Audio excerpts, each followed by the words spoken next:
अस्सलाम वालेकुम। मैं हूं अरफान आफ्ताब और माफ़ी चाहता हूं, बहुत अरसे के बाद वीडियो बना रहा हूं, लेकिन बहुत ख़ास खबरें हैं। सोलाना के बारे में कुछ ऐसी खबरें हैं जो कि अगर आप टाइमली मैनर में उसमें इन्वेस्टमेंट कर लें तो it could be running like Ethereum in the next bull cycle, जो कि आपकी राह हमवार कर सकते हैं मिलियनर बनने की तरफ। तो बगैर किसी इंतज़ार हम लोग शुरू करते हैं, और वंस अगेन मैं माफ़ी चाहता हूँ इसके लिए। तो चलिए हम लोग वीडियो की तरफ चलते हैं।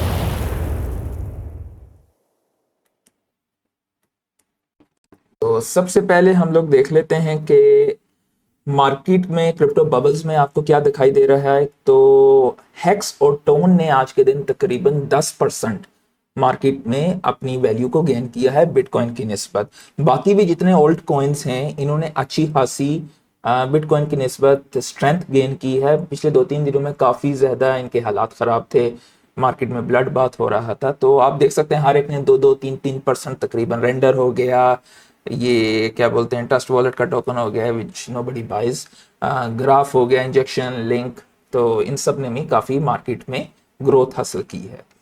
तो अगर आप हीट मैप की तरफ आएँ तो बिटकॉइन इथेरियम तकरीबन उसी तरह हैं, जबकि कार्डानो और सोलाना थोड़े कमज़ोर दिखाई दे रहे हैं। एक्सआरपी, पोका डॉट जो कि डार्क ग्रीन, यानी कि इन्होंने थोड़ी ग्रोथ की है पिछले 1-2 दिनों की निस्बत बिटकॉइन की निस्बत, और चेन लिंक भी इसी तरह है। जबकि हम स्टॉक की तरफ अगर थोड़ी सी नज़र दोहराएं तो यहाँ पर आप देख सकते हैं कि टेस्ला ने तकरीबन 1% इसकी वैल्यू डाउन हुई है, अमेजोन ने तकरीबन 3% कम हुई है, गूगल तकरीबन 0.25%, माइक्रोसॉफ्ट तकरीबन 2.3%, एप्पल, जबकि इसका आईफोन 5 भी हाल ही में इन्होंने रिलीज़ किया है, गालबन कल ही इन्होंने रिलीज़ किया है। उसके बावजूद मतलब वो हाइप थी, पहले मार्केट चढ़ी थी और उसके बाद दोबारा से ये डाउन हो गया है। एनवीडिया 3.5% ये डाउन हुआ है। सोलाना के हवाले से जो कि मैं आपसे बात कर रहा था, सोलाना की बातें बहुत ही बुलिश खबरें हैं सोलाना के लिए। सोलाना की पार्टनरशिप हुई है वीज़ा के साथ। क्यों हुई है? ये चीज़ बहुत ख़ास है क्योंकि वीज़ा ट्रांजैक्शंस जो हैं वो सिर्फ 24,000 ट्रांजैक्शंस पर सेकंड वो परफॉर्म कर सकता है। सोलाना इस वक्त थियोरेटिकली 60,000 ट्रांजैक्शंस परफॉर्म कर सकता है।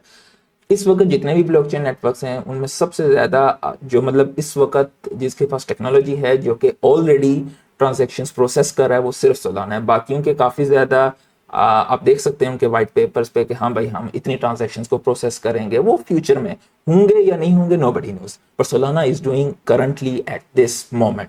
जबकि सोलाना की एक और खबर है कि सोलाना ऑलरेडी काम कर रहा है, इनका एक प्रोटोकॉल है जिसे ये कहते हैं फायर डांसर, इस वक्त बीटा वर्जन में है, और उसकी थियोरेटिकल स्पीड 1.2 मिलियन ट्रांजैक्शन है। तो अगर वो चीज़ अचीव हो जाती है तो आप इमेजिन कर सकते हैं, क्योंकि सालाना की गैस फीस इंतहाई कम है, तो ये वीज़ा मास्टर कार्ड वगैरह के लिए सर्वाइव करना, पेपल के लिए, इन सब के लिए इंतहाई मुश्किल हो जाएगा। क्योंकि इनकी फीसेस ये एक किस्म का जो है पिछले काफ़ी सारे सालों से जो है ये लोग रेवेन्यू जनरेट कर रहे थे, इनके प्रोसेस स्लो थे, ट्रांजैक्शंस के लिए टाइम लगता था। जबकि सोलाना ट्रांजैक्शंस की अमाउंट भी ज़्यादा है और इसकी स्पीड भी बहुत ज़्यादा है और कॉस्ट भी बहुत कम है।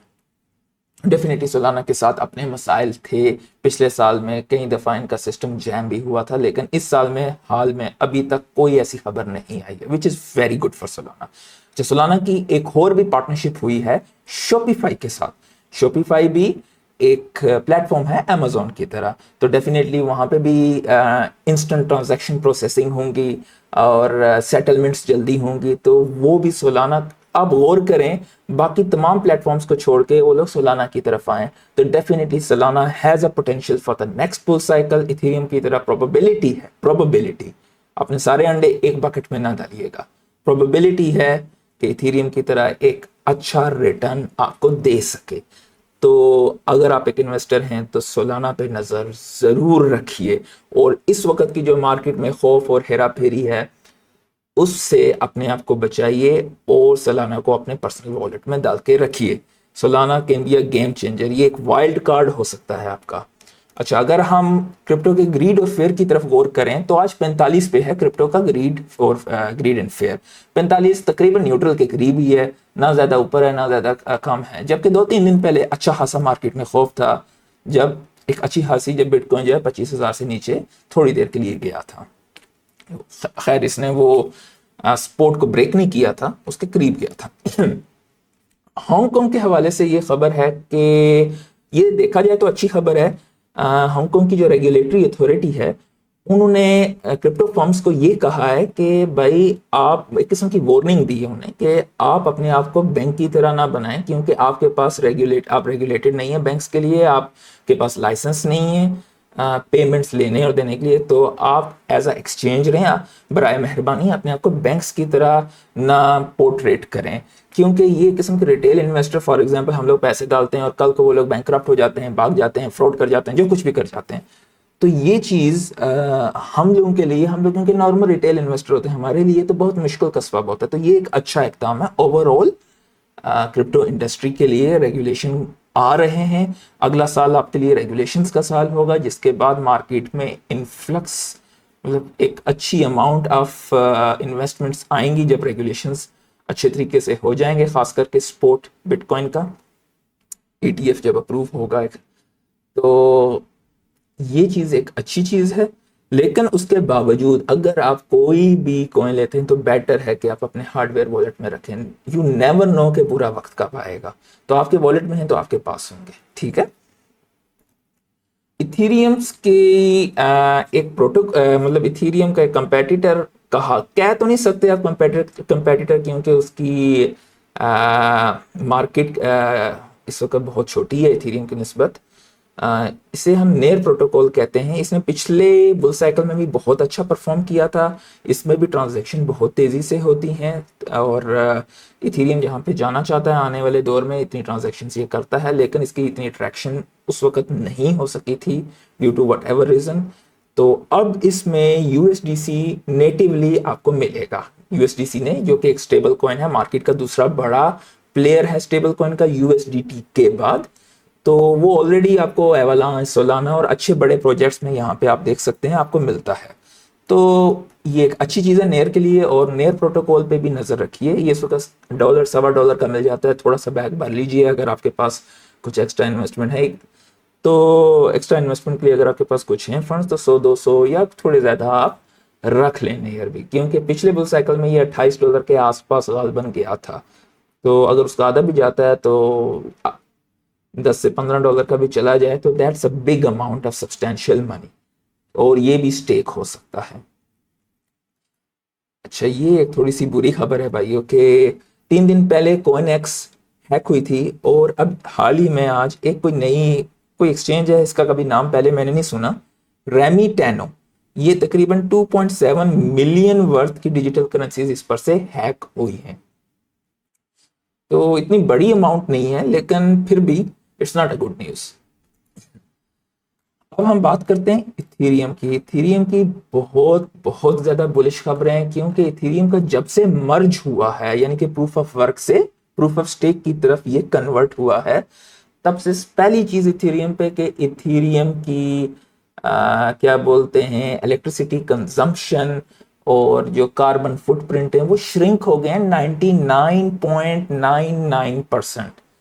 तो ये जो बड़े इन्वेस्टर्स हैं, इंस्टीट्यूशनल इन्वेस्टर्स हैं स्पेशली, उनकी नज़र इस चीज़ पे बहुत ज़्यादा होती है। तो ये आप देख सकते हैं कि 99.99% इसकी जो है कार्बन फुटप्रिंट श्रिंक हुए हैं। लेकिन इसके साथ एक और चीज़ हुई है, इथेरियम जितनी हर रोज़ जो है प्रिंट होता है उससे ज़्यादा बर्निंग हो गई है इसकी मैकेनिज्म। तो इथेरियम एक्चुअली डिफ्लेशनरी हो गया है। तो जब भी कोई चीज़ डिफ्लेशनरी होती है तो उस पर स्कैरसिटी इफेक्ट होता है, और स्कैरसिटी इफेक्ट होता है और साथ में अगर उसकी डिमांड भी हो तो वो स्काई रॉकेट होगा। Excuse me. तो इथेरियम पे इस वजह से आप पहले जब इथेरियम को अभी स्टेक करने का इसमें ये मसला है कि इथेरियम आपको 32 इथेरियम चाहिए होते हैं। तो 32 इथेरियम हर बंदे के पास तो नहीं होते हैं, 32 इथेरियम्स। तो इसलिए यहाँ पर एक नया बिजनेस इथेरियम के ऊपर स्टार्ट हुआ है। नया तो नहीं है, पिछले सालों से है, लेकिन उसको जब से इथेरियम प्रूफ ऑफ स्टेक हुआ है उसके बाद उसमें काफ़ी ज़्यादा वजन आया है, और उसे हम कहते हैं लिक्विड स्टेकिंग। अच्छा, लिक्विड स्टेकिंग हाँ यहाँ पर है। आप इस वक्त देखें तो लिक्विड स्टेकिंग इथेरियम पर तकरीबन $43 बिलियन के टोकन जो हैं वो लॉक्ड हैं। लिक्विड स्टेकिंग और नॉर्मल इथेरियम स्टेकिंग में फर्क क्या है? नॉर्मल स्टेकिंग के लिए आपको 32 इथेरियम चाहिए होते हैं, और जब वो होंगे तो वो लॉक हो जाएंगे, और आपको टैक्स सेवी भी होना पड़ता है, क्योंकि अगर आपसे कुछ गलती हो जाए या आपकी फर्स्ट करें बिजली नेटवर्क, आपकी बिजली डाउन हो जाती है किसी वजह से, या आपके नेटवर्क में कोई इश्यू आ जाता है, तो आपके इथेरियम स्लैश भी हो सकते हैं, यहां तक कि फुल अमाउंट भी स्लैश होने का खतरा होता है। तो लिक्विड स्टेकिंग एक किस्म की प्रोटोकॉल होता है जिसपे आप अपने इथेरियम को स्टेक करेंगे, उसके बदले वो आपको डेरिवेटिव टोकन देंगे जो कि रीबेसेबल या बेसेबल होंगे डिपेंडिंग अपॉन द प्रोटोकॉल्स। वो इथेरियम के अलावा और भी मुख्तलिफ प्रोटोकॉल्स हैं। तो आपको उससे क्या फायदा होगा कि आपको 32 इथेरियम नहीं चाहिए, आपके पास जितने भी आप डाल सकते हैं, और उसके बराबर के आपको डेरिवेटिव टोकन्स मिल जाएंगे। उन्हें आप जाके ट्रेड कर सकते हैं, उन्हें आप पूल्स में डाल के वहां पे एक्स्ट्रा इनकम कर सकते हैं, आप उनको लोन लैंड आउट कर सकते हैं, मुख्तलिफ किस्म के कारोबार कर सकते हैं आप उससे। एक होल अमाउंट ऑफ एक इकोसिस्टम है। तो ये होता है, ये ह्यूमन बेस्ड नहीं है, मतलब एक किस्म का प्रोटोकॉल बना दिया जाता है सॉफ्टवेयर प्रोग्राम। अगर उसमें कोई हैकिंग मैकिंग आ जाए या कुछ मसला हो जाए तो ये खतरे की बात हो सकती है। लेकिन इस वक्त इसमें $43 बिलियन इस वक्त की मार्केट, जो कि बेयर मार्केट है, उस वक्त है। तो आप इमेजिन कर सकते हो ये इंडस्ट्री कितनी ग्रो करेगी। और इथेरियम के अलावा और भी मुख्तलिफ किस्म के प्रोटोकॉल्स हैं, तो मैं कुछ आपको बड़े बड़े प्रोटोकॉल्स दिखा देता हूं। एक है लीडो फाइनेंस, यहां पर आपको 3.7% APR मिलता है, और इस वक्त यहाँ पे $14 बिलियन का इथेरियम स्टेक हुआ है। इसके अलावा पॉलीगॉन और सोलाना भी हैं। और इसके बाद सेकंड नंबर पे आता है रॉकेट पूल। रॉकेट पूल में 809,600 इथेरियम इस वक्त स्टेक्ड हैं, और 3,209 नोड ऑपरेटर्स हैं इस वक्त लाइव। अच्छा, रॉकेट पूल में आप लिक्विड स्टेकिंग के अलावा नोड ऑपरेटर को भी दे सकते हैं। अगर आपके पास 32 इथेरियम ना भी हो, आप 8 इथेरियम देंगे, ओनली 8 इथेरियम।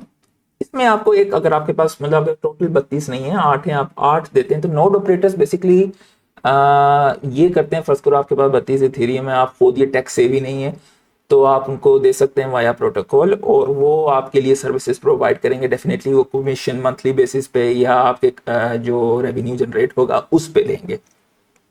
अच्छे मार्केट में नोड ऑपरेटर हैं, डू योर ओन रिसर्च। अगर आपके पास 32 इथेरियम है तो definitely you must be doing it. तो इसमें ये फायदा है कि अगर आपके पास 8 या 9 इथेरियम है तो आप यहां पे देंगे तो ये आपको 7.33% APR मिलेगा इथेरियम का, जो कि आप अगर 32 हो तो उसके आसपास ही मिलता है। लेकिन इसमें समथिंग बेटर कि ये अपना टोकन भी आपको एज अ रिवार्ड देंगे, जो कि RPL टोकन है, और RPL टोकन भी अच्छा खासा एक्सपेंसिव है। RPL रॉकेट पूल का बेसिक टोकन है। अच्छा, मैंने एक और प्रोटोकॉल है जो कि हाल ही में जिसने इथेरियम के लिए स्टेकिंग स्टार्ट की है, उस पर नजर रखी हुई है। Just for info, have a look. मैंने इसको काफी स्टडी किया है, I think it is very good protocol. Ethereum पे इस वक्त $33 मिलियन की टोटल वैल्यू लॉक हो गई है। इस वक्त इसकी कीमत तकरीबन स्टेडर के टोकन की $1 $1.25 के आसपास है। जबकि मैंने इसमें मुख्तलिफ किस्म के इनके प्रोटोकॉल्स को यूज किया है। पॉलीगॉन को मैंने इसलिए यूज किया था कि आप अगर पॉलीगॉन को इथेरियम पे स्टेक करते हो, तो अगर आपके पास $200-300 का पॉलीगॉन है, तो आपकी इथेरियम की गैस फीस ही $15-20 चली जाएगी। तो दैट्स नॉट वर्थ इट। तो यहाँ पे आप पॉलीगॉन के नेटवर्क पर ही लिक्विड स्टेकिंग कर सकते हो। और भी मुख्तलिफ किस्म के प्रोटोकॉल्स हैं, और भी अगर कोई हैं तो मुझे कमेंट्स में डाल के जरूर बताइएगा कि पॉलीगॉन को और कहाँ पे कर सकते हैं, मेरे इल्म में नहीं है। अच्छा, इथेरियम की आप यहाँ पे देख सकते हैं कि अल्ट्रासाउंड मनी पे अगर आप जाते हैं तो ये लाइव आपको दिखा रहा होता है।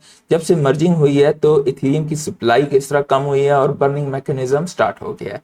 तो ये चीज इथेरियम के लिए एक्सट्रीम बुलिश है। अगर आप ये देखना चाहें कि खाली इस जुमेरात को इथेरियम तकरीबन $6 मिलियन का इथेरियम बर्न हुआ है। जब बुल साइकिल आएगी तो इथेरियम की डिमांड बढ़ती है और इथेरियम की गैस फीस बढ़ जाती है, जिससे इथेरियम बहुत ज्यादा बर्न होगा। और इथेरियम अगर आप $7,000 से $10,000 के दरमियान देखेंगे तो ये एक नॉर्मल चीज होगी। उस वक्त लेते नहीं है, उस वक्त बेचते हैं। अगर आप क्रिप्टो क्वांट पे जाएं तो आपको यहाँ पे बिटकॉइन के हवाले से हैश रेट भी ऑल टाइम हाई पे दिखाई दे रहा है इस बेयर मार्केट में। तो ये चीजें बहुत ज्यादा पॉजिटिव हैं। बड़े खिलाड़ी बिहाइंड द सीन आप लोगों को सस्ते दामों पे आप लोगों से बिचवाते हैं और खुद वो खरीदते हैं। अगर आप गौर करें तो जिस तरह स्पॉट ETF है बिटकॉइन का, उसके पीछे ब्लैक रॉक, वेलग्रीन और मुख्तलिफ किस्म के बड़े बड़े जितने भी आप कह सकते हैं एसेट मैनेजमेंट कंपनीज हैं दुनिया की, वो उसके पीछे हैं। तो वो जब भी होगा जनवरी फरवरी में या जब भी वो होता है, तो डेफिनेटली अगर वो 0.5% भी आपने एसेट्स उनकी जितने उनके अंडर मैनेजमेंट जितने भी एसेट्स हैं उसका 0.5% भी बिटकॉइन में जाता है, तो आप इमेजिन कर सकते हो कि प्राइस बिटकॉइन की कहाँ रॉकेट। क्योंकि उसकी मेन वजह ये है कि एक तो ये मैं आपको इस पे दिखाता हूं कि बिटकॉइन के रिजर्व्स इस वक्त ऑल टाइम लो हैं एक्सचेंजेस पर। तो जब ऑल टाइम लो हैं तो स्कैरसिटी इफेक्ट इस पे प्ले करेगा। तो स्कैरसिटी इफेक्ट की वजह से इसकी प्राइस मतलब अगर डिमांड नहीं भी बढ़ती है, जितनी डिमांड है स्कैरसिटी इफेक्ट का रोल बहुत बड़ा होता है। तो जब डिमांड बढ़ेगी तो आप इमेजिन कर सकते हो कि इसकी प्राइस कहाँ पे जाएगी, और ये साथ में अपनी सारी मार्केट को उठा के लेके जाएगा। और इसके साथ साथ आप ये देखें इसका हैश रेट इंतहाई बढ़ रहा है, यानी कि ये चीज़ हैक प्रूफ होती जा रही है। जितना इसका हैश रेट बढ़ता है इतनी इसकी माइनिंग डिफिकल्टी बढ़ती है और इसको हैक करना उतना ही मुश्किल हो जाता है। तो मैं उम्मीद करता हूं कि आपको इन चीज़ों से आज के सारा कुछ सीखने को मिला होगा। तो आज के लिए इतना ही, इंशाल्लाह कल मिलते हैं। अल्लाह हाफिज़।